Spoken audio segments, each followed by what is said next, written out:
संगवारी मन, सियान मन, किसान मन, मितान मन, हमर दीदी मन, भैया मन, काकी मन, काका मन, हमर मन के सबो झन ला जय जोहार हावय। हमर मन के एमएम फिल्म प्रोडक्शन हर फिल्म के कहानी के ऑडिशन रखे रही हावय, जेमा हमर डीआर पाटले भैया के कहानी ला चयन करे की हावय। जेकर फिल्म के नाम है मैं गवैहा एमएलए।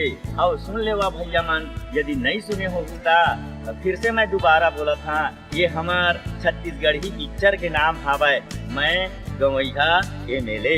हमार YouTube channel MM studio Korba ला सब्सक्राइब जरूर करिहा और घंटी ला बजाए बर धन बुलैहा।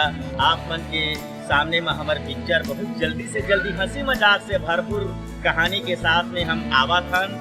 और याद रखे रहिए संगी संगवारी मन, एकरे साथ आप सबला हम कैसे जय जोहार करत हन। संगी मन एक ठन चीज ला बिल्कुल और याद रखे रहिए, अभी फिर से हम ऑडिशन रखबो कलाकार मन के चयन बर, जेकर लिए आप आयल झन भुलैया। एमएम स्टूडियो कोरबा में सबके सब आहा और हर नया कलाकार ला विशेष मौका दिए जाही। ये आप मन के लिए, कलाकार मन के लिए बहुत सुंदर सुनहरा अवसर है, जेमा आप मन पूरा ये पिक्चर में पूरा छत्तीसगढ़ में छा जाहा। और एकरे साथ में आप सब झन ला जय जोहार करत हन। जरूर आना है, जरूर आना है, जरूर आना है।